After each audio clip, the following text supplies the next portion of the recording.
Today is December 16th. The Yankees were rude to Andujar. Boone was nice about DJ. And we have some voicemails. So let's do it.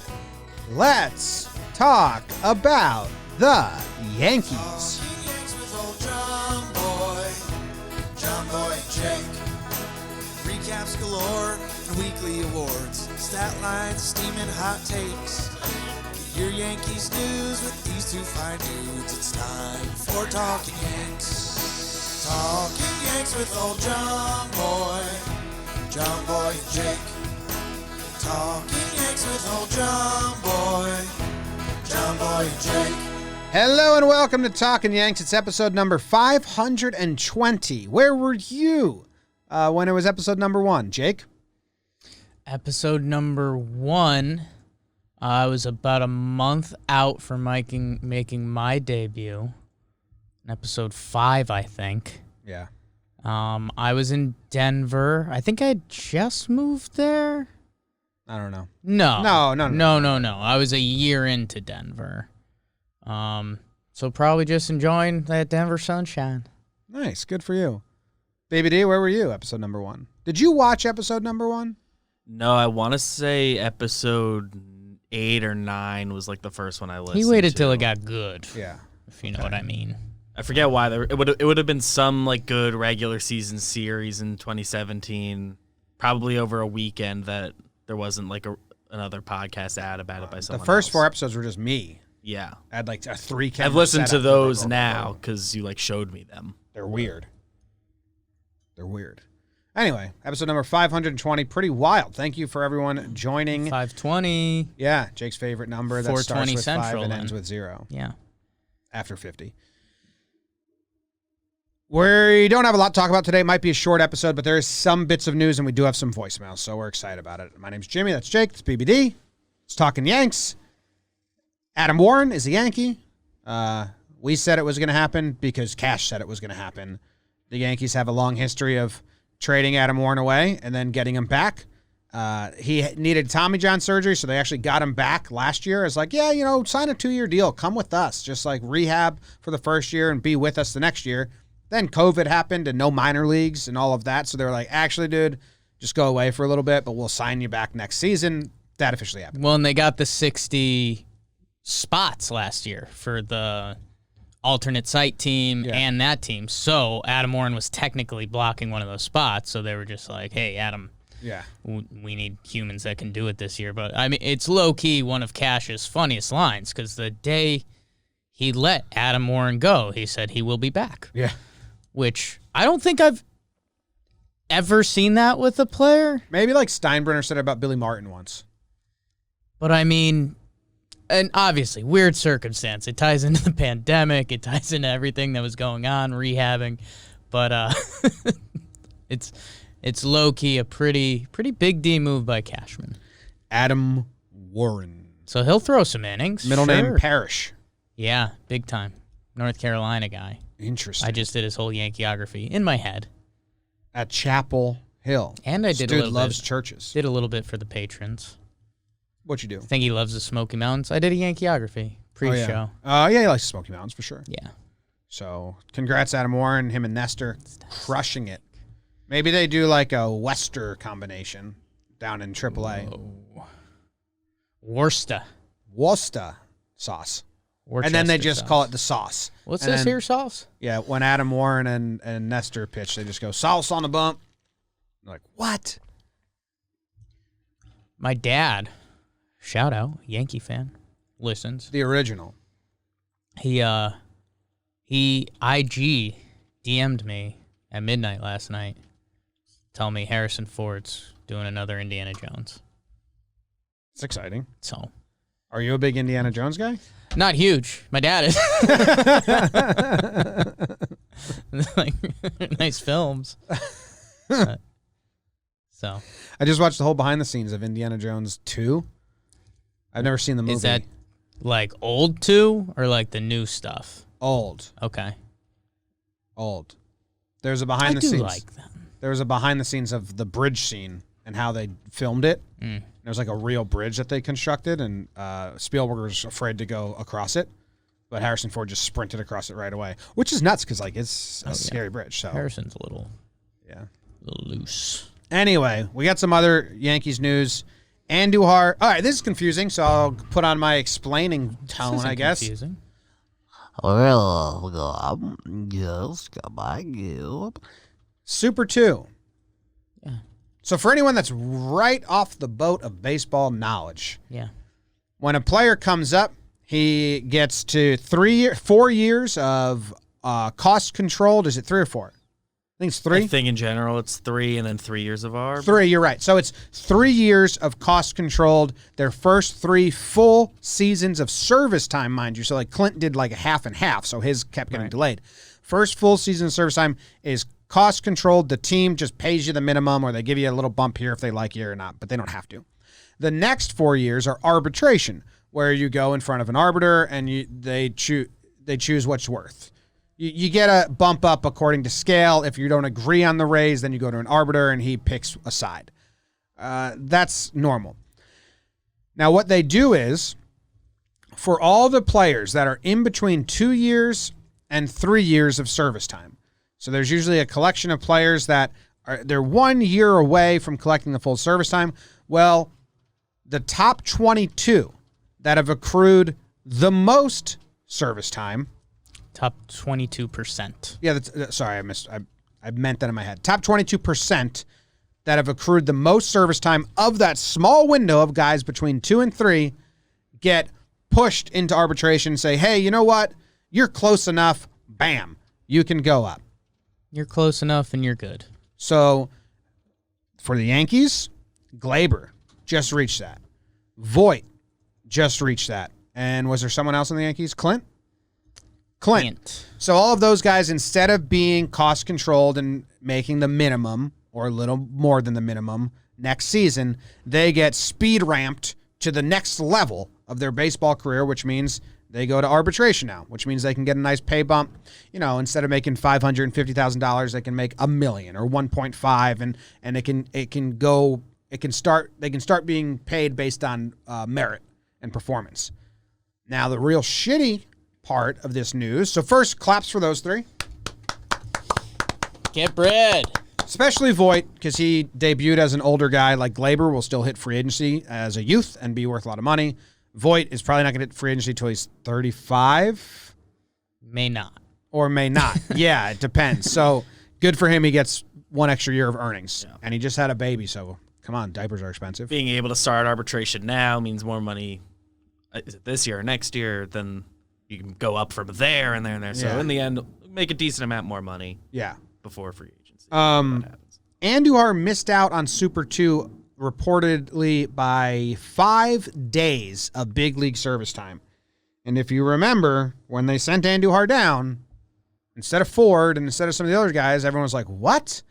Okay, I get it. Jake was very bad. Like, he was just hitting. You were saying, you know, if you need just a bat off the bench, Andujar's better than Ford, or forget who else was there that wasn't doing it. Tyro, is he still around? Tyro, and now Kratz. Kratz, yeah, third catcher Kratz, and now it kind of adds up, and you go, god damn it, that's shady. Not that Andujar probably would have earned much in arbitration. He hasn't played in 2 years or performed well in 2 years, but it's still just like fudging the books.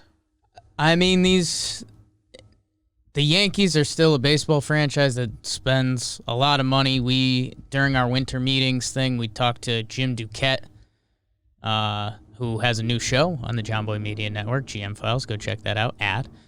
I asked him, I was like, hey, if you could jump into any job now, what would you take? And I kind of wasn't thinking too hard about it, because I think the Dodgers are the easy answer right now. They just won the World Series. They have an incredible farm system. Yeah.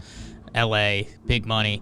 But he said, 1A, 1B is still the Yankees, because you're the New York Yankees. You have all the ability and all the money in the world. Guess what, guys? Look who Boston hired. Chaim Bloom from Tampa. Organizations are run differently now. It's not ignore that little 1% extra money or ignore this or ignore that. I'll tie it into you getting mad about not doing the Archie Bradley trade. I do think money was a factor in that trade, which is even more bizarre now because, like you were alluding to, I think on Talking Baseball, $200K. You probably could have gotten him for cheaper this year. So that's getting off the beaten path a little bit. Guys, Miguel Andujar, we forget we were in that rough Yankee stretch and nobody was hitting and it was sad times and I was screaming for Andujar. Andujar came up the month of September, 9 games.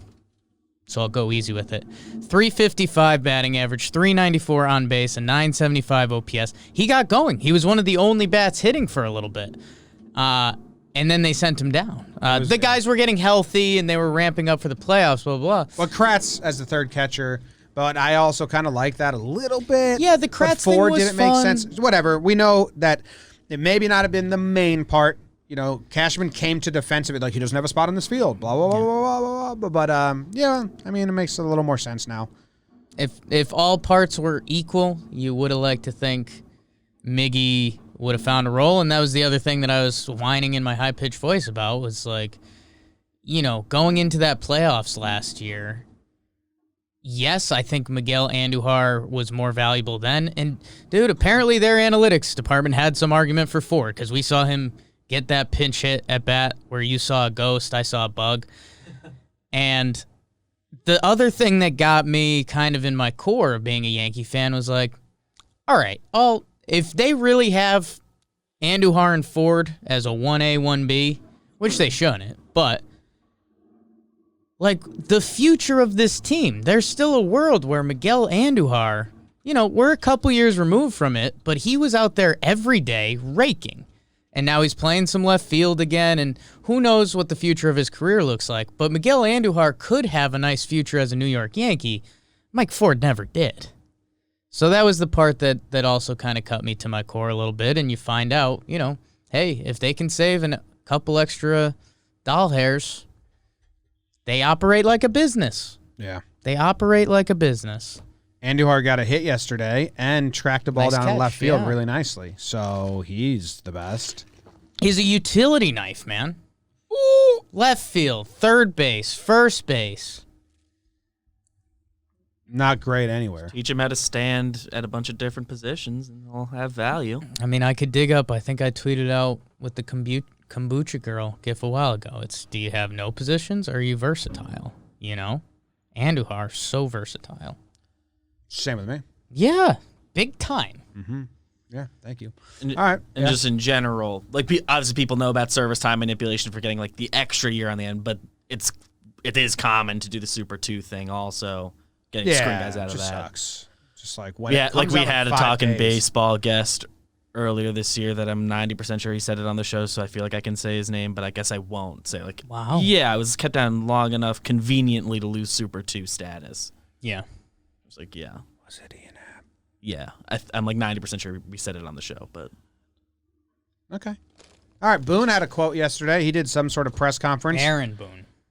No, Daniel Boone. It was very racist. Brother Brett was good. People forget. Really good friends with Phil Nevin. Who isn't? We got to hit up Phil. Yeah, we Phil should have- likes us. We should have Nevin on. What are we doing? Yeah. I can text him. He's so cool. All right, ready? Yeah. Here's Boone's quote. There's not much more to say about DJ other than, I think if we look over 2019 through 2020 and did a 2-year MVP in the American League, it's probably him. So his play, completely speaks for itself, and then you couple the fact that, he's this really great teammate that's been, despite his quiet reputation, a tremendous leader for us and an influential just person by the way he goes about things. So, I think it's no secret that he is, probably our number one priority to bring back this winter. And I know Cash is, working on that and hopefully at the end of all this, DJ's a Yankee for a long time. Cool. I agree. Now, is the MVP thing? Do you have stats now? This is like a Booney butter knife in a way. I love it. Yeah. If we were giving out a 2-year MVP. Why don't we?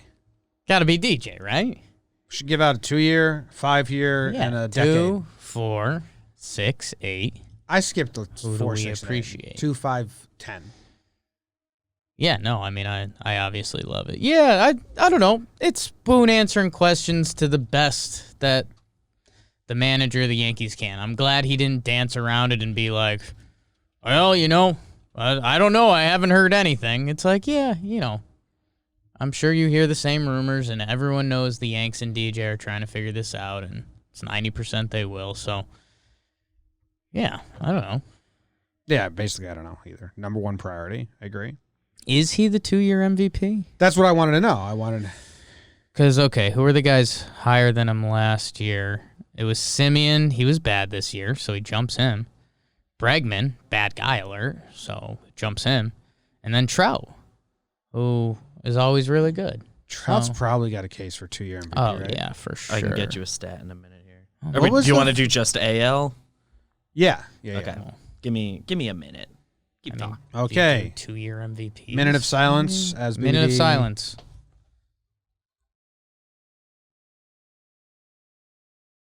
Okay. I mean, we're on live air, David. rough. You gotta. All right. Yeah. Throw a voicemail our way. Well, I have it now. Wow. Okay. Oh. So over the last 2 years, among qualified AL players, leaders in weighted runs created plus, which is like the all-encompassing stat. God. Mike Trout, 175. Nelson Cruz, 163. Bregman, 159. Rendon, who was only in the AL 1 year, so just throw him out. Illegal, yeah. Springer, 153. And then DJ, 146. 2-year MVP. Well, So basically, didn't he just get him or 6th Trout. place? That's 6th place, but one of them was Rendon. Doesn't count. Doesn't He count. wasn't in Nelson the AL Cruz both doesn't play years. defense. DJ won it. Yeah. Fair and square. 2-year MVP. Congrats, man. DJ played 8 more games than Mike Trout over the 2 years. Well, so Mike Trout went and had a kid. Trout's That's out. how you lose the 2-year MVP real quick. Yeah, that's Yeah, illegal. missed 4 with a games for 2-year having a MVP. kid. Shouldn't have done that. Yeah. Thank God DJ didn't have a kid. Maybe he did. We don't know about it. Very quiet guy. Very quiet. Let's throw it to a first voicemail. I have them right here. Number 1. Here we go. Hey, boys. Corey Clark calling from the home of where Larry Bird played college. That's all we're known for in Indiana. Quick question. Would you guys be opposed to trading Luke Voit this offseason? And if you did trade him, what could the return look like in that sense, since he just had a big breakout year in home runs and whatnot? All right. Take it easy. I don't want to trade Luke Voit. Give me a return that someone or Jake, like BBD, give me a return to see if you can get me to be like, yeah, I'd do that. It's probably do you want names? Yeah, like give me a trade package I'm of trying people to that think are of- available Right. that I would say, yeah, I'd do that. Probably would have been easier with Lance Lynn. Yeah, I still wouldn't have done that. Yeah, I mean, there's other pieces to it. I mean, it's tough to give you an example. There's no one out there. Sonny Gray and Blake Snell are the 2 biggest, and I don't think I'd do that for Luke Voit. Assuming you're letting DJ go, he can be part of the trade for Lindor or Lindor. something. That's like the one name that comes to mind. Maybe that one adds up, but still, But it wouldn't be just Voit, and also kind of the overall point is like Yankees never trade guys at all-time low values. That's what we've been saying. With the Lindor would have to Gary agree to an extension. and yes, Here's what but it Voit is. would be trading him at an all-time high value. So Could we It's stomach tough. a Luke Voit trade? Yes, because the Yankees have a lot of team needs. So how many of those can get their back scratched by that one move? I mean, Voit doesn't make a ton of money. So are we tacking on some money with him? Are we getting starting pitching back? Are we getting bullpen back? Is there a first baseman coming back? Does that leave room for DJ? Is he the first baseman? Like, there's still so many questions around this Yankees team that it would suck, man. Luke Voit was like, I was gonna say something kind of mean. Voit was out there every day. He played the most games this year, 56 games. He led Major League Baseball in home runs. He hit 22 yackers. He played while he was hurt. He kind of became a voice of the team, like how the Yes Network and the press was loving him. He kind of became a bit of a team leader. But I'll say this, man, everything is valued. Don't, everyone knows the guy in their fantasy league, whatever sport you're playing, and they're like, oh, I got Mike Trout. I'm not trading him, man. Well, if you trade Mike Trout for 5 studs, yeah. So it's what does the trade look like? Where does the value lie? And, something I've said for a while now, if the Yankees can add a little more lefty-righty to the lineup, if they can add more pitching, it would suck. Voigt's been awesome. Hey, maybe he goes to a team that pays him and he has a nice career and the Yankees go and win a bunch of World Series and we all say, hey, that was nice. And on the 2-year MVP list, sorted by weighted runs created plus, Voit 10th in the AL, first among AL full-time first baseman. Really good. Really I good. have a trade that I'm going to throw your way. Okay. Because I think I'd do this one. And I think it's not, people will just laugh at it. Okay.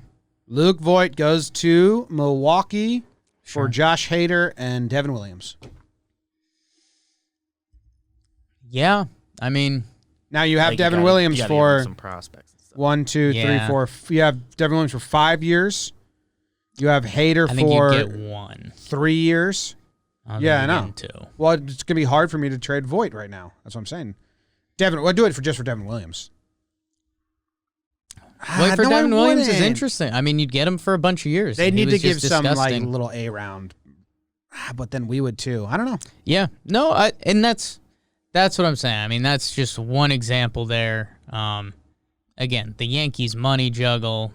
What does it look like? Tweet at me your Luke Voit trades. Oh my God, this is hell. Please. Yeah, don't. It's going to be miserable because no one's going to do it right. But do one that isn't really, really bad. Well, you have to understand years and money. Voit is a Yankee for 1, 2, 3, 4 more years. Relatively 4 cheap years. And he's been a stud when healthy. And starts getting into some dangerous age territory for baseball, which kind of sucks. 30, that last season he's 34 years old, Was he 29 right now? 30, 31, 32, 33 last season? 33, 34? I think 33, He'll be 34. 30 for next season. Okay, so 34. So don't trade me your Luke Voit trades because I don't think Yeah. I'm going to like any of them. Here's when you think of any of these questions, it's value and does it make the Yankees better as a team? If you can give me both of those, I'm interested. If you can give me one, I'll listen. If you give me 0, get out of my face. These are the targets. Lindor, Story, both rentals. Chris Bryant, basically a rental. How many? Free agent after? Yeah, he's a rental. Escobar, rental. You wouldn't trade Luke Voit for a rental. Yeah, no. No. So there's not a lot of other guys out there that are it would have to be some rookie reliever. Joey Gallo. No, would not do that. Okay. Luke Voigt's been the best first baseman since he got the starting job. Pretty much. Especially if you butter knife the rusty belly button Yeah. months out. If you do, it have to be Voit, and you're going to have to give Cleveland prospects for something like Lindor and Cookie Carrasco because he's got a few team-friendly years That's left. been the kind of weird rumor around.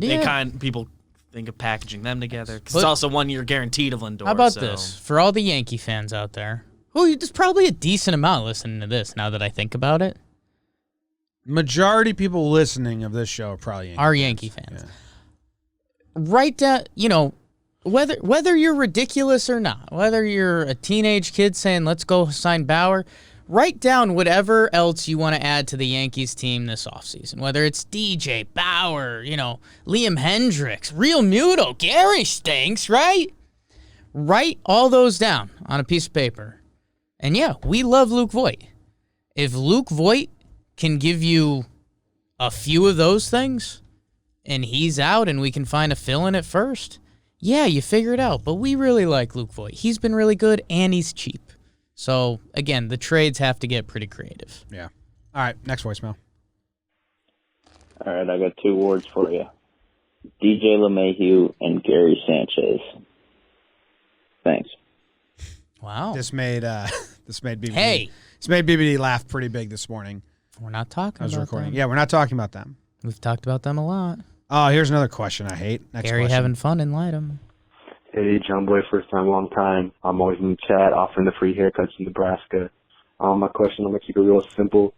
With all this new swag in MLB, when will the Yankees get rid of this stupid hair rule and the facial hair rule? Because, I mean, it's going to be prohibiting a lot of players from maybe signing there. And then, I mean, it just kind of takes away from the swag of the team. But, yeah, love the show. Me and my wife watching baggage all the time. Keep up the good work. Love you guys. Wife watching baggage. That's the thing. The more people get upset about the facial hair rule, the more I dig in. And I'm just like, shut up. Yeah. No one's not coming. Money talks. Because they have... Yeah, the Yankees have a trouble landing, guys. If the Yankees offered you $3 million per year, you'd shave that beard. Yeah. Yeah. Who cares? Yeah. No one's bigger than the history of the team. Pretty simple message. I'm fine if it goes away. For that same package you just offered, Jimmy, I'd also You'd also I'd shave consider the mine. not Wait. thing. keep my hair If they short. take it away, I'm not going to come on the air and be like, what the hell is this? Right. That's bullshit. At all. I'd You'd be like- not happy. You like the tradition behind It'd be weird at first. It yeah. would be very weird to see. It would be weird at first, and then it'd be gone. And then you'd get used to it like any other update Yeah. that happens in your life. I just don't like that people are up in arms about it. Like, I'm not going to be up Every year. Every year. Yeah. And it's weird. It'd be weird looking for a year, and we'd get over it, and everyone else would just get used to it, I guess. Yeah. Yeah. Oh, another weird voicemail. Hey, JOMBOY and Jake. It's Mike here from Niagara Falls, Ontario, Canada. Yankees fans out here are far and few between, but we do exist. So my question to you is about retired numbers. I think the Yankees have retired the most in baseball with 22. Have the Yankees retired too many? Is it time to unretire some? For example, Reggie Jackson, who I'm not trying to take away from anything he's done, incredible career, but only 5 seasons with the Yankees. Or Ron Goodry, who had an incredible, I think it was 1978, but again, he didn't really put the numbers together for a full career. I don't know. What do you guys think? Thanks again for everything you do. Love you. Bye. Bye. All right. I have this is good. I thought I was going to dislike this. I like it. I like the conversation here. There's a couple factors. One, the Yankees retire numbers when they have bad seasons to sell tickets to games. It doesn't always coincide with deserving. Two, retiring a Yankees number is not the same as them getting into the Hall of Fame, and it is not strictly numbers based. Like Ron Guidry, it's more like, hey, Yankees fans, did you love him immensely? Did he have crazy seasons and build great memories for you? It's not the same as a Hall of Fame where you're just going to rattle off stats.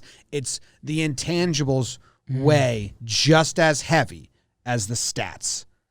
Now, there are some people that I think is weird. Reggie Jackson is only 5 seasons. Roger Maris is only 5 seasons. Roger Maris, I think, was a big apology to how terrible he was treated as a Yankee. There's a couple other, like, weird ones. Yeah, I hate to be rude about it. I mean, it's a serious first world problem. If that's what we're complaining about, life's been pretty good as a Yankees fan. Hey, most World Series, most retired numbers. Bang. Reggie Jackson. Yes, the ticket thing that Jimmy said is very much true. If the Yankees have some down years in the 2020s, we'll see a couple names get retired that'll probably raise your eyebrows. Because that's just business, baby. You could sell out the park and remember a guy. The part that made me laugh about the question, tell Reggie Jackson he's being unretired from the Yankees. He's still so involved, too. He still still travels so with the team and all that. So. Like one of the bigger ego guys to ever play any sport. Yeah. Reg. My thing is, you set a weird precedent, and they set it too loose because the fact that Reggie is retired and that Maris are retired, but O'Neill isn't officially retired is just so silly. Saving it for a down year. So yeah, they'll save that for a down year. And like And LaTroy they Hawkins just refuse to give the number to people. Well, they whenever tried. They do. LaTroy Hawkins took it and just got hate mail in spring training so much he changed it pretty quickly.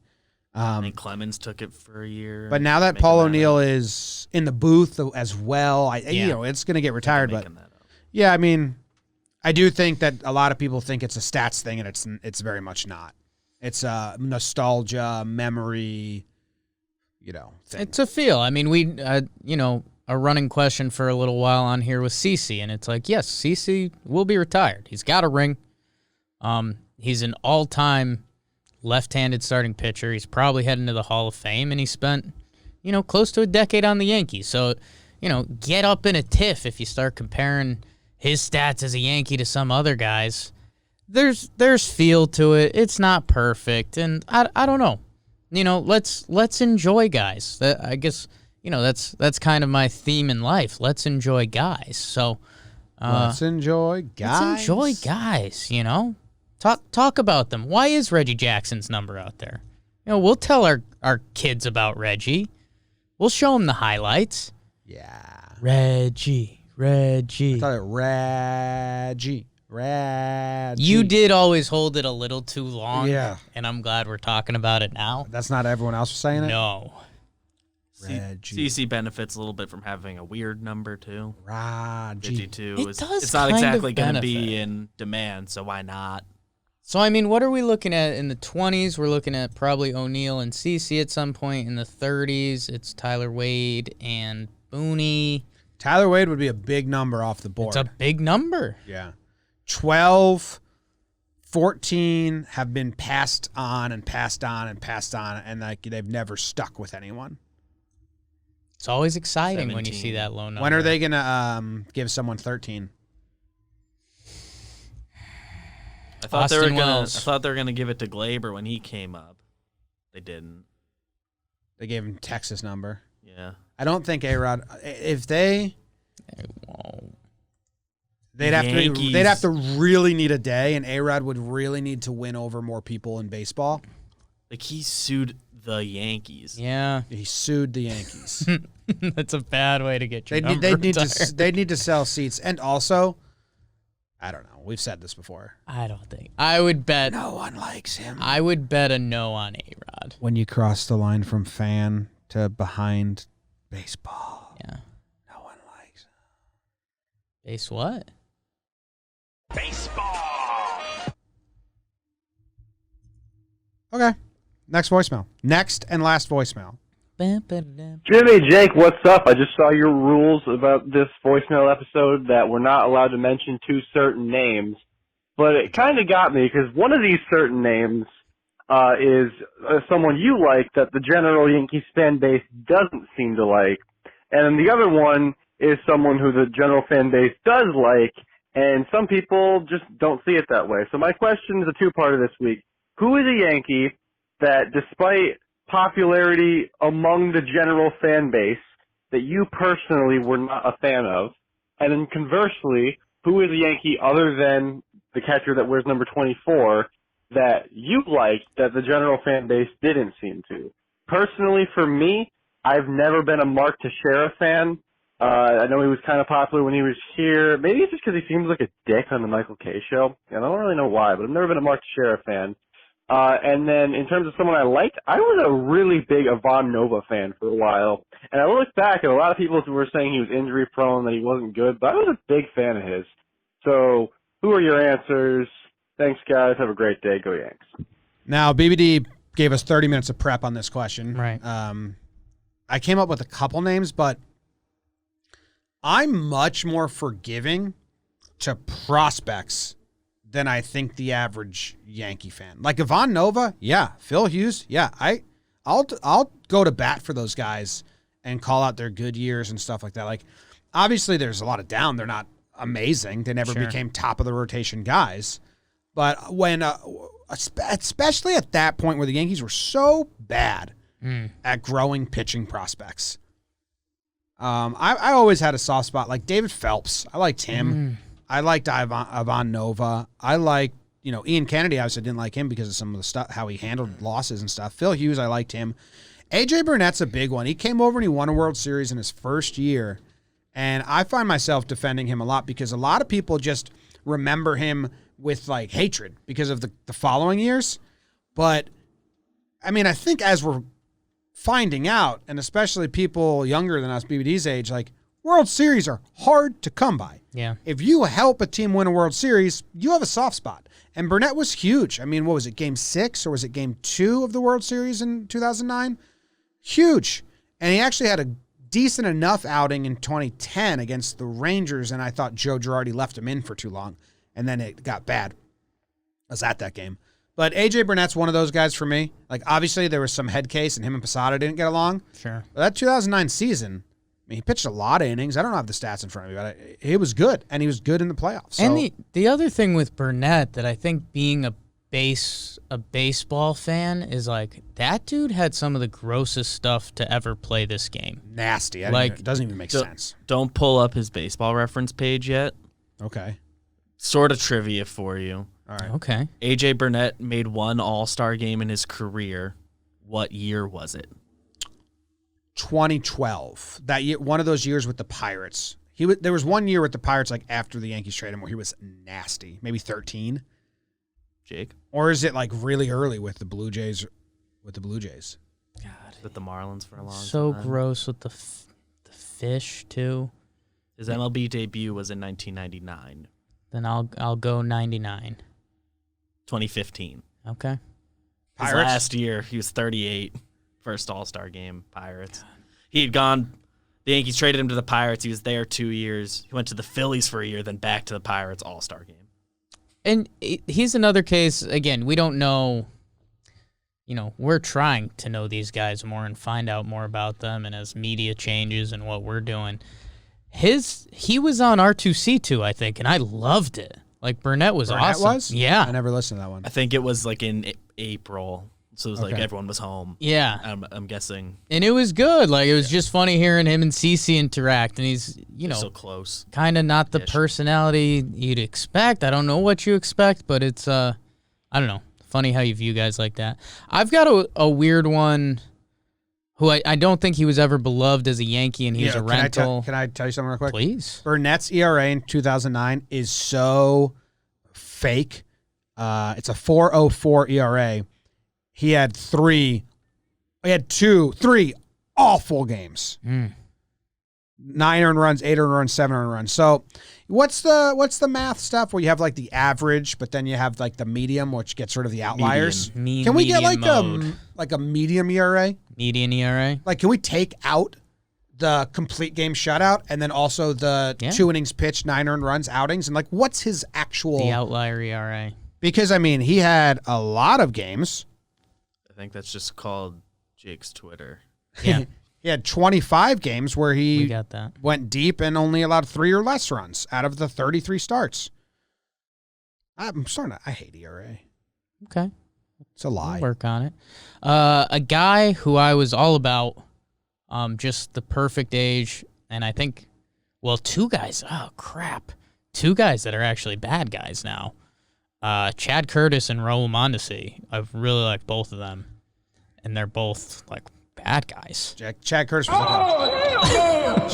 like a bad guy at the time too. Like, no one liked him in baseball. I like the way he played baseball, and I think that's You were too okay young for to a know. youth Yeah, sure. to be there. I'd erase that. Strike it from the book. I'm not striking it. I liked watching him play baseball at the time. He did the running throw. Okay. Bad guy. I Incredibly- didn't know. Incredibly bad guy. I didn't know.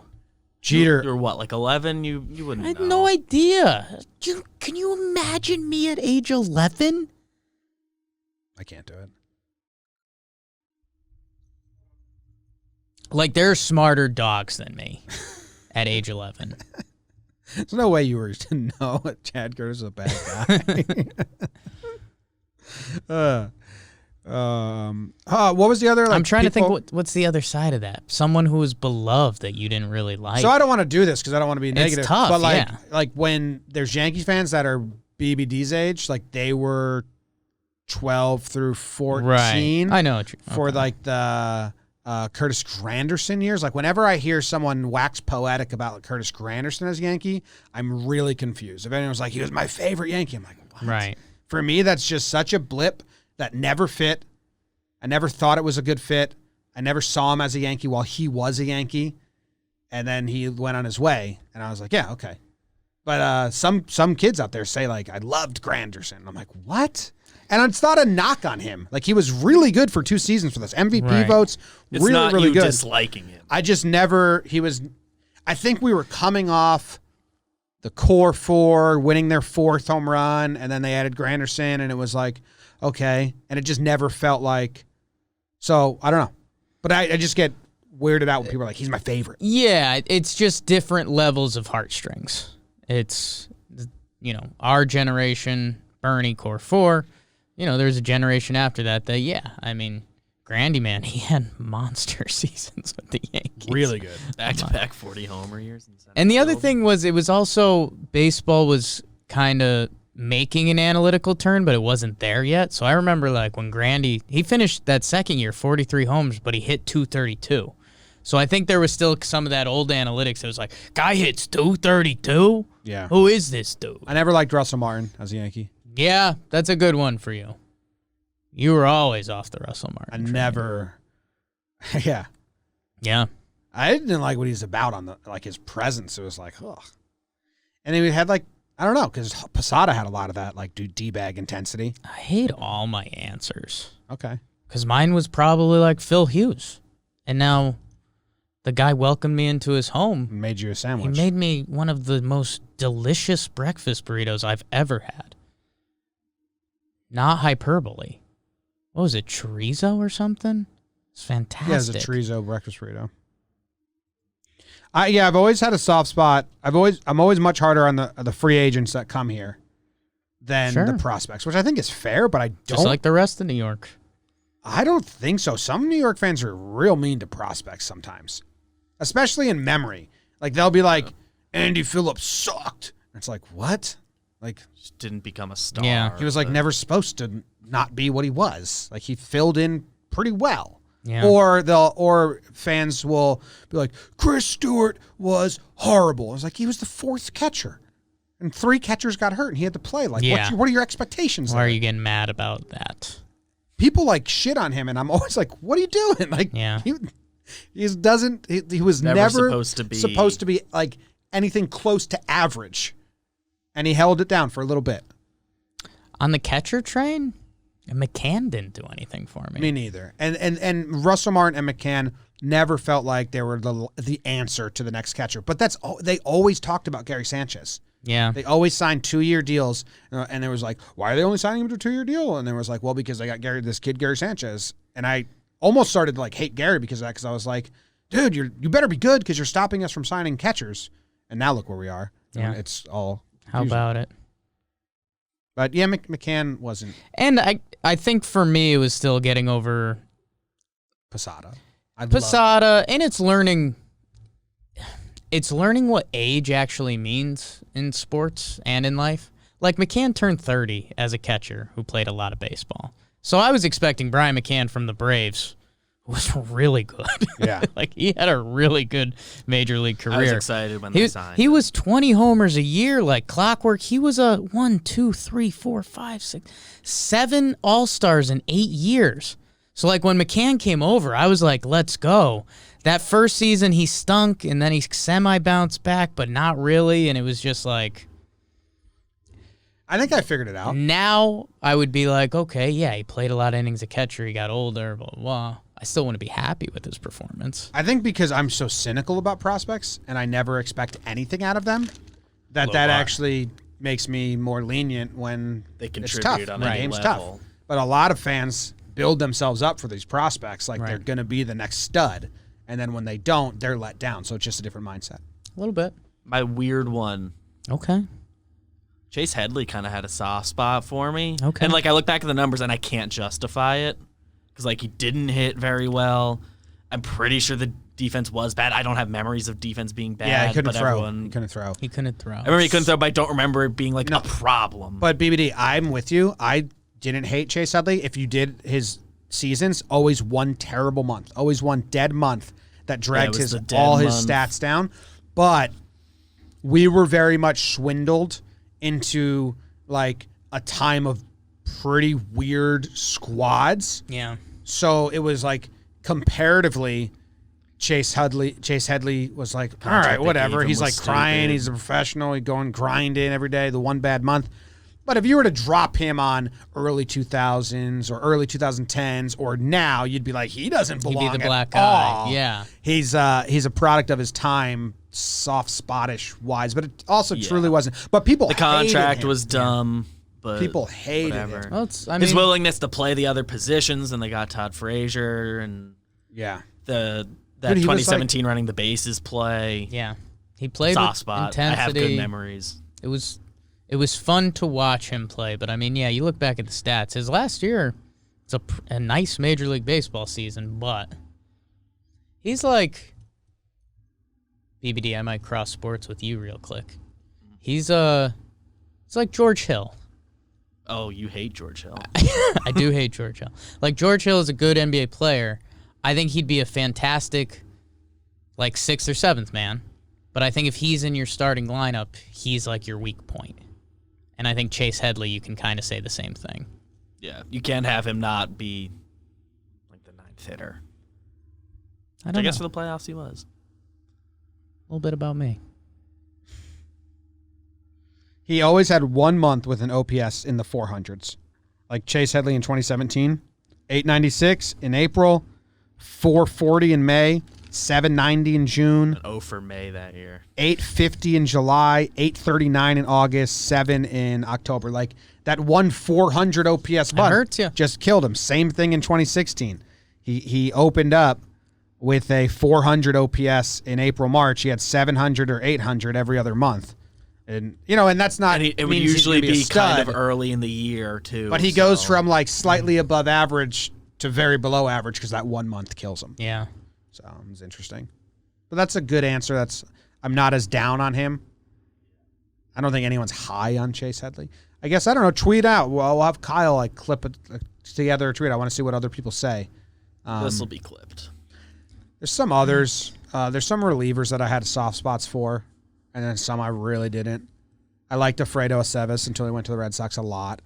It's tough because we're so far in it now that, like, I was really into Edwin. Were at-home fans not into Edwin? Because he had some times where he wasn't that good for the Yankees. Like, he had one really hot streak. Encarnacion? Yeah. His first 2 weeks I think with the he's- Yankees, he did nothing, I think and it's then you such a like blip. butter knife it. Right. And those last 2 months of the year, he was really good. Then he got hurt, came back just in time for the playoffs, and was really bad. I think it's just a blip. I think majority of people will be like, that was cool, parrot, and that's all. You were a big kid. All the times people would remember stuff from him, like when he first came over, and then the playoffs, he was bad. Yeah. It's like, all right. I guess I'm a big Tyro Estrada guy. You are? Old bullet I wound. legitimately am. Yeah. I watch his Instagrams and stuff. Does he do fun stuff? It's nice.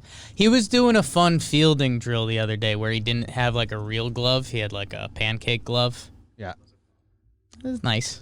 My little Luke's 8-year-old baseball coach had him do it with that. Yeah. It is a good training tool. Yeah. For kids. It's not like, it's not like this is crazy and too hard. It's actually, no, this teaches them pretty proper Good technique. skill. Yeah. Yeah. All right. I think that's all for today. We knew it would kind of be a shorter episode. We might have dragged it out to a full length anyway. By the time we're done, 50 minutes. Yeah, so there we go. Thank you for the voicemails. Those were good off-season voicemails. Good job by the callers and by BBD who screened them and picked out the good ones. Thank you very much. We will see you next week, right? Next Monday, where you can watch with us live if you're a Patreon on YouTube at noon, or it'll be uploaded to YouTube and any podcast app as soon as we're done. So that's that. Enjoy your Enjoy weekend. the snow in the Northeast. Be safe if you're in the Northeast. Yeah. Snow. And go Yanks. Tell them, Grams. Go Yankees.